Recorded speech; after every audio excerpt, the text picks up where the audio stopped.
From Mormonity. Joseph the Amusing Teller of Tall Tales, Lucy Mack Smith's Puzzling Statement in Perspective. By Jeff Lindsay. One of the pillars of disbelief for critics of the Book of Mormon is the notion that Joseph Smith was well known as an imaginative storyteller. He was allegedly telling wild stories about the ancient peoples of the Americas years before he began the translation of the Book of Mormon. That pretty much is all we need to know to explain the origins of the Book of Mormon. This mischief begins with a puzzling statement from Lucy Mack Smith that is endlessly used and abused by Book of Mormon critics, and often accepted at face value by Latter-day Saints. But there are enough oddities in her account and a lack of support from Joseph's peers for her statement, as we discuss below, that a little more skepticism might be healthy. It is hardly the kind of evidence that one can hang one's hat on. Here is the statement from her 1853 autobiography. From this time forth, after the initial visits from Moroni, Joseph continued to receive instructions from the Lord, and we continued to get the children together every evening, for the purpose of listening while he gave us a relation of the same. I presume our family presented an aspect as singular as any that ever lived upon the face of the earth, all seated in a circle, father, mother, sons, and daughters, and giving the most profound attention to a boy, 18 years of age, who had never read the Bible through in his life. He seemed much less inclined to the perusal of books than any of the rest our children, but far more given to meditation and deep study. We were now confirmed in the opinion that God was about to bring to light something upon which we could stay our minds, or that would give us a more perfect knowledge of the plan of salvation and the redemption of the human family. This caused us greatly to rejoice. The sweetest union and happiness pervaded our house, and tranquility reigned in our midst. p.85. During our evening conversations, Joseph would occasionally give us some of the most amusing recitals that could be imagined. He would describe the ancient inhabitants of this continent, their dress, mode of traveling, and the animals upon which they rode, their cities, their buildings, with every particular, their mode of warfare, and also their religious worship. This he would do with as much ease, seemingly, as if he had spent his whole life with them. Emphasis added. This is used not only by Book of Mormon critics to suggest that Joseph's storytelling skills were remarkable and predated the production of the Book of Mormon, but is also used by some factions within Mormonism who claim that Joseph of course knew all about the details of Nephite civilization and where they were located, so various statements inferring a North American setting must be taken as prophetic certainty. In sharp contrast to what the record really shows about Joseph's evolving views on where the Book of Mormon scenes in the Americas might have taken place.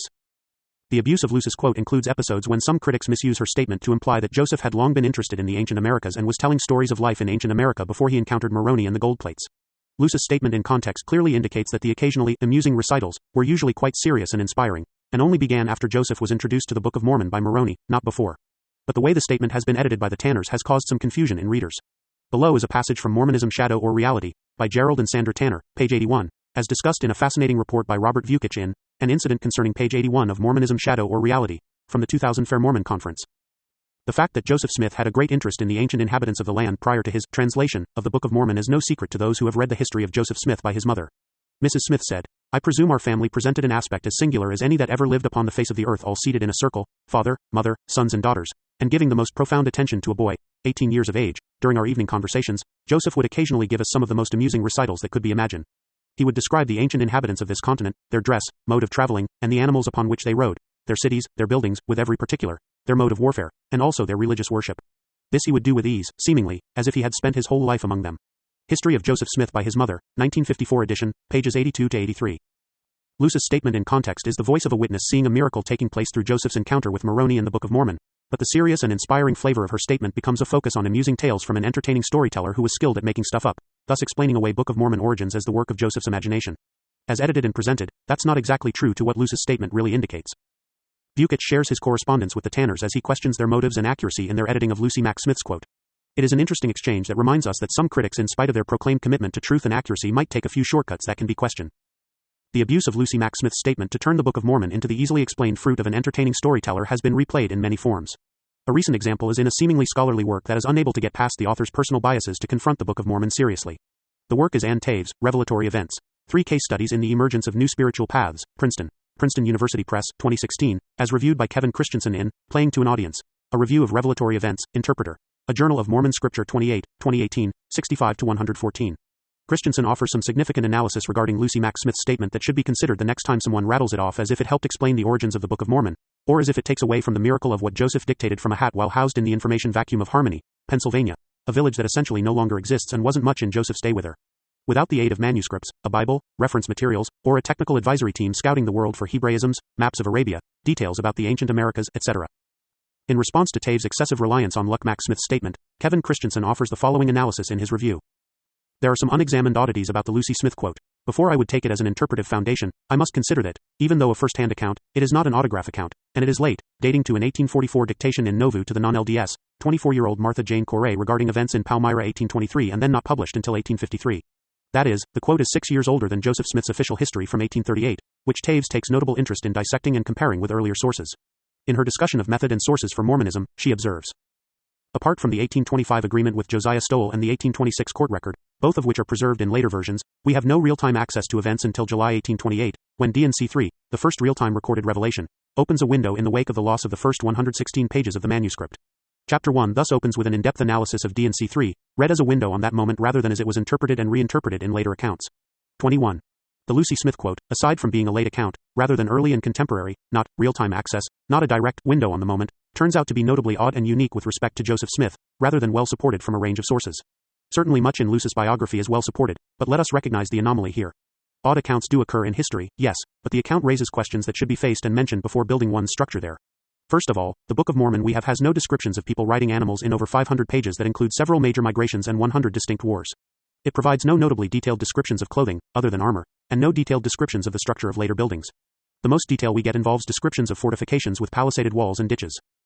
Then there is the unasked question as to why, if Joseph Smith as a youth was capable of this kind of detailed, immersive, evening-filling recital on the everyday particulars of Book of Mormon peoples and culture, do we have no further record anywhere of his performing the same service as an adult? Perhaps the closest circumstance on this topic involves the Zelph story on Zion's camp, but in that case the notable differences in the details recorded by the different people who reported it, even those writing close to the event, should give pause to a person trying to build an interpretive foundation on an isolated, late, anomalous account related to far longer and complex narrative than the Zelph gossip. It bears mentioning that if Joseph Smith had been telling stories about the Book of Mormon peoples, animals, clothing, and culture, such stories should have had an obvious influence on Abner Cole's 1830 parody version, the Book of Pookie, which tells in mocking fashion about the sorts of things that Joseph's neighbors expected to find in the Book of Mormon.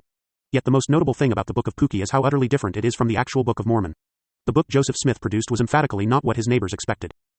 It is true the Book of Mormon does contain abundant details about their religious worship and their modes of warfare, but we have no other accounts of Joseph Smith's filling anyone's evening or afternoon with amusing or serious recitals on those topics either. Again, why not? This is not a frivolous question but one addressed to a foundation stone upon which Taves chooses to build.